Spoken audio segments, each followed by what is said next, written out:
When you look at an element and you see that it's a metal and it's in the front of a formula, then you have ionic bonds holding that compound together. And we use ionic naming rules to determine the name of that compound. For example, if you have NaCl, Na is a metal, sodium.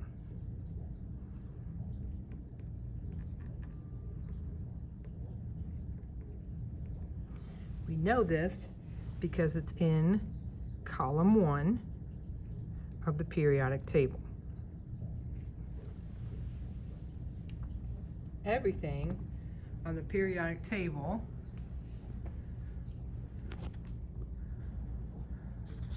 in column 1, other than hydrogen, column 2, all those lower columns, 3 through 12, and this little triangle down here, all of these are metals. So if it's any one of these in the front, then it's an ionic compound.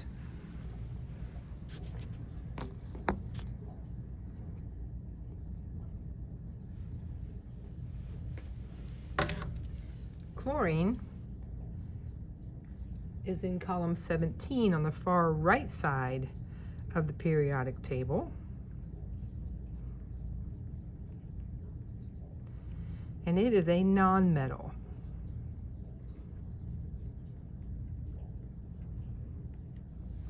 So this is a perfect example of an ionic compound. It's going to have two names, a first name and a last name. Its first name will be the name of the front element. So our front element here is Na, and that is sodium. Notice we do not make any changes to that front name. It's just the name of that element. And our back element is chlorine. But we changed the last name to IDE ending. So chlorine becomes chloride. Let's look at another one.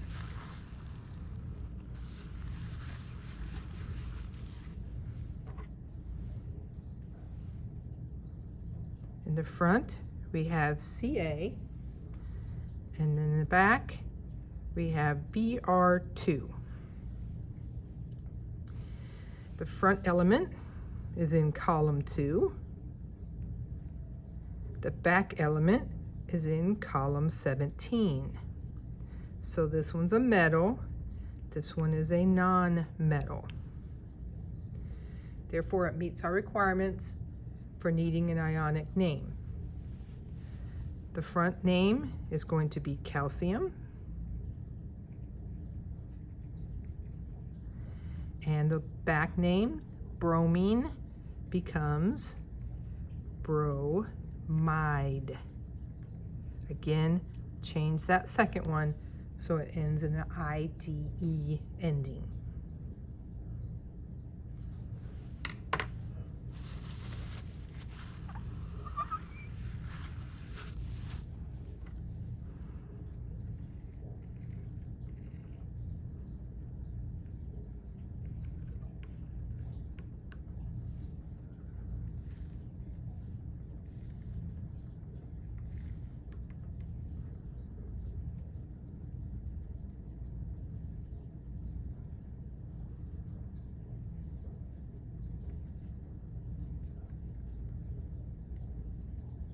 One, 2, 3, 4, 5, 6. All right, so here is our periodic table, roughly. And remember that anything in this first column, when it becomes an ion, it always has a +1 charge. Anything in our second column when it becomes an ion, has a +2 charge. So there's no mystery about that. Bromine, which is up here, and aluminum, which is right here, they have a +3 charge.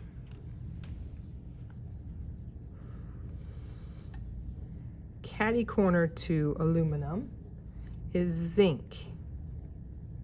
Zinc has a +2 charge. And catty corner to that is silver. And silver has a +1 charge. So by looking at the placement in the periodic table, we know that the charge on the front ion, the metal, if it's in the first column will be +1, second column will be +2, and then notice this is +3, and then we have it go 3, 2, 1. It's an easy way to remember, 3, 2, 1. All these other elements that are also metals, all of these in this red area, they're called transition metals.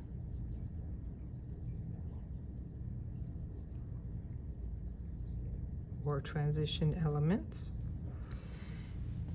Those can have different variable charges. So the electrons can jump around between shells, and in one compound it may have a +1 charge, in another compound it may be a +3. So because they're variable, we have to take that into account when we're naming them. So any of these down below, and also this little triangle of metals right here, they're called the heavy metals, have this little diagonal.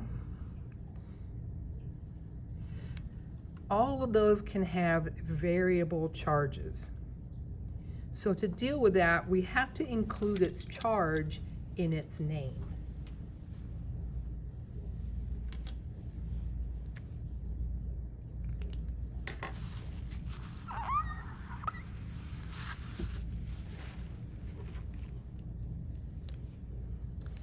So let's say we have copper, Cu, and we have that bonded to sulfur.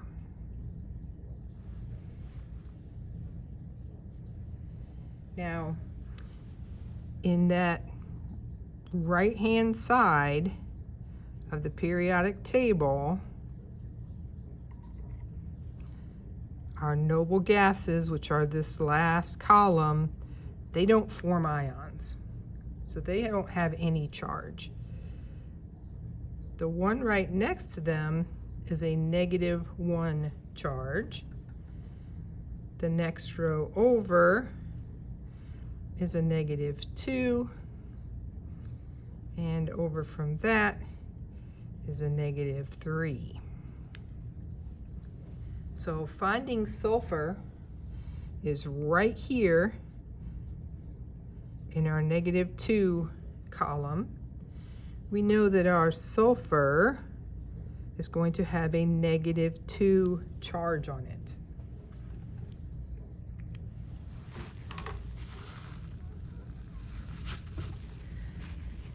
The overall compound has to have a 0 charge. So in order for that to happen, we have -2 on this side. We have to get a +2 on this side to balance it out. So we have this one atom of copper to balance out that one atom of sulfur. So copper's charge will have to be +2, so that when we add +2 and -2, our overall charge will be 0. So why did we do all this? Because we need to include the charge on the positive front ion in the name. Since copper can have different charges, we need to say what is its charge in this specific compound. So its front name is still going to be copper. And after that, in parentheses, we're going to put a Roman numeral indicating the charge on that copper. Now we already figured out that the charge on the copper was +2. So we're going to use Roman numeral 2. That indicates the charge on the copper. It's always going to be the positive charge because it's in front. And then the last name is our sulfur, but remember we need to change that to sulfide, I-D-E ending, for the negative ion.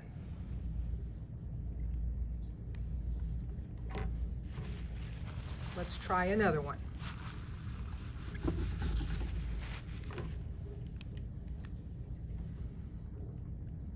PbO2.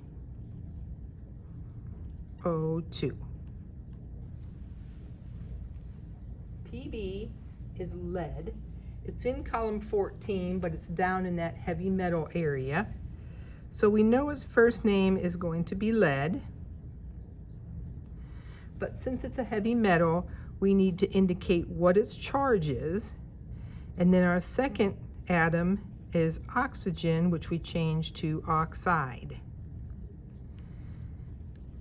So that's the first and last atom, but we need to find out what is the charge on the lead to make our Roman numeral there. So our lead, we have one of them. We don't know what its charge is. We'll call it X. Oxygen, we have 2 of these. So I'm going to write it twice because we have 2 oxides.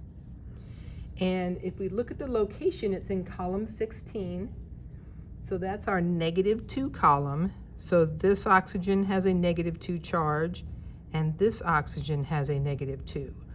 So all together, we have a -4 charge on the negative side of our formula. So on the positive side, we have to neutralize that.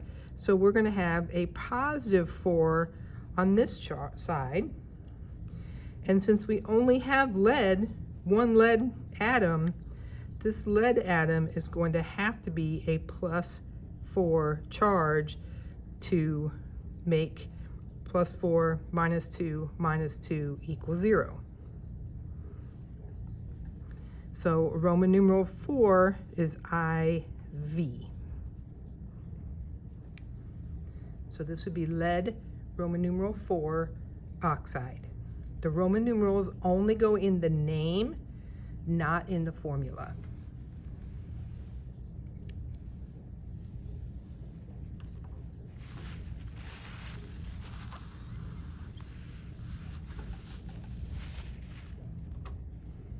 All right, let's say we have something like this.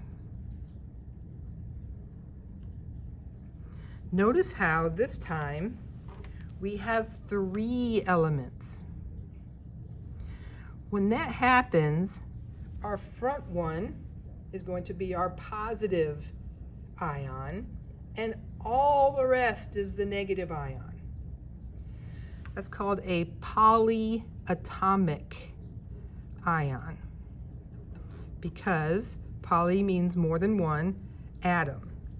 So this negative part is a polyatomic ion. So you would look it up on your polyatomic ion chart, and you would find out that CO3 has a -2 charge, and its name is carbonate. Now, if you see an ATE or an ITE ending, that means it's containing oxygen. So see how this carbon has some oxygens on it.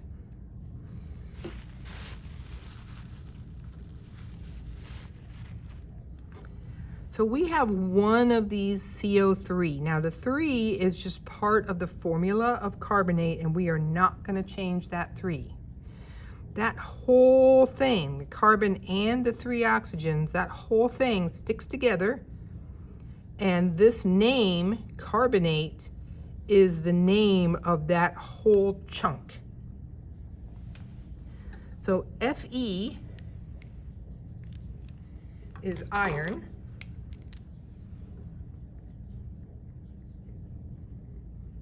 And the back part is carbonate.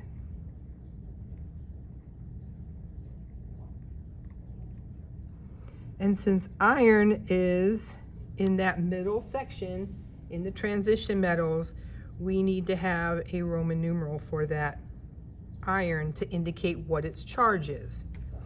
So if we look back at our compound, we know our CO3 was a -2. That was on our polyatomic ion chart. It will tell you the formula and the charge. So that side is -2, which means our positive side has to be +2 to balance it out. We only have one Fe, so it has to have a +2 charge, which means we put a 2 right there in the formula.